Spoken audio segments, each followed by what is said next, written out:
Kratos had been in service to the gods long enough to know the Harpy had been sent as a warning, a reminder from his former master of the decision that had cost Kratos everything. Had it been that long since he'd almost met his end at the hands of the barbarians? That long since he'd traded everything to save himself? Ares! The sky split apart, and the god of war stepped through. Descending from Olympus, he saw the makings of a god in a mere mortal. Ares would save Kratos.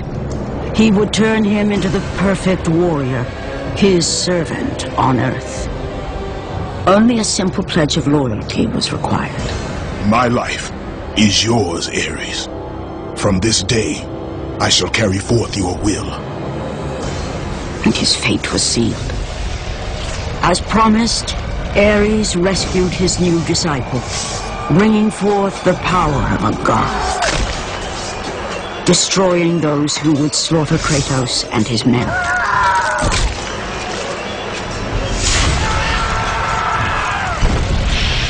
As for Kratos, no mere sword and shield would befit the newest servant of the god of war.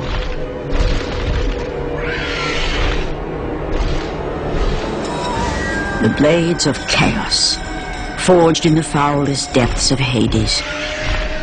Once attached, the chains remained so, chained and seared to the flesh, a part of the bearer's body, a permanent reminder of Kratos' pledge. In return, ultimate power. The rage of Ares exploded from within. But soon, he would learn the true cost of such power.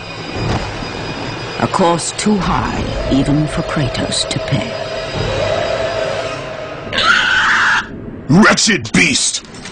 I know who it is you serve! Return to your master! Tell the god of war I am his no longer. Tell him he is not safe while I walk the earth. I will find Pandora's box, and I will use it to see him tremble and fall before me. The path before Kratos was clear, but still, the memories came rushing back, as familiar and permanent as the blades chained to his wrists. Memories of what he'd done in the name of Ares. Memories of how he'd become a servant to the god of war. A beast, his humanity robbed and replaced only with the will to murder. No one was safe. Entire armies fell before Kratos and the soldiers who followed him on his unending path of conquest, all in the name of his master. Those who offered resistance of any kind were dealt with quickly. They've built this temple to offer prayers to Athena! This entire village stands as an affront to Lord Ares! Burn this village! Burn it to the ground! Emboldened by the god of war, Kratos' army was ruthless, feared throughout the world for their brutality. All that mattered was conquest in the name of Kratos, their great leader, who had become near invincible. He feared nothing. Yet there was something about this temple, something forbidden. All his instincts told him he should never cross its threshold. Never step inside. Beware, Kratos. The dangers in the temple are greater than you know. But the village oracle's warning fell on deaf ears. His ambition would not be denied. All who opposed him would die.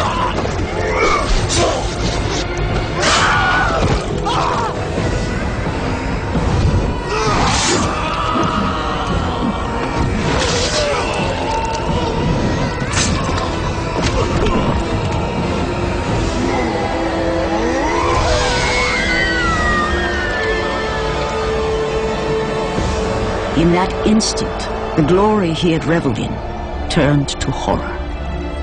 The image of his two final victims would stay with him for all his days.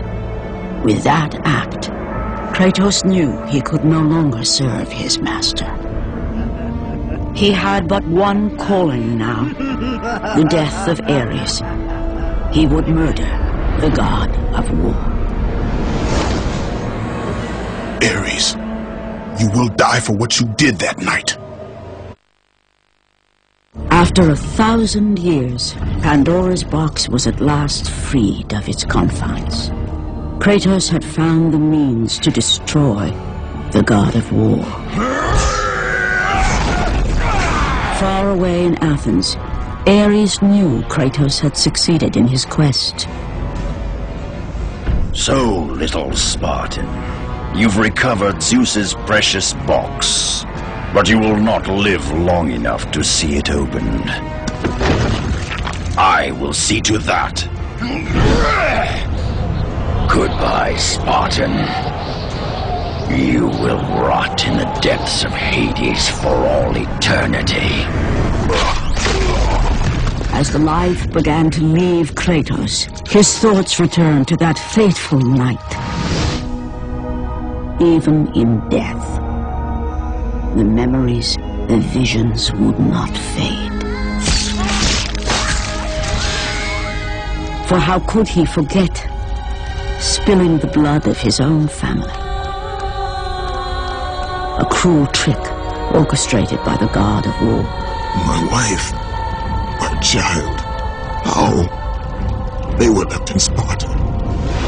You are becoming all I'd hoped you'd be, Kratos. Now, with your wife and child dead, nothing will hold you back. You'll become even stronger. You will become death itself. But as the flames consumed the temple, Kratos realized his true enemy was the god who once saved his life. The same god who had now taken everything from him. Ares! From this night forward, the mark of your terrible deed will be visible to all. The ashes of your wife and child will remain fastened to your skin, never to be removed. And with that curse, all would know him for the beast he had become. His skin white with the ash of his dead family. A ghost of Sparta had been born.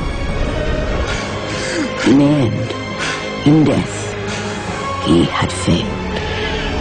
As the minions of Ares claimed Pandora's box, Kratos' life faded, and his cursed soul was cast into the fires of Hades.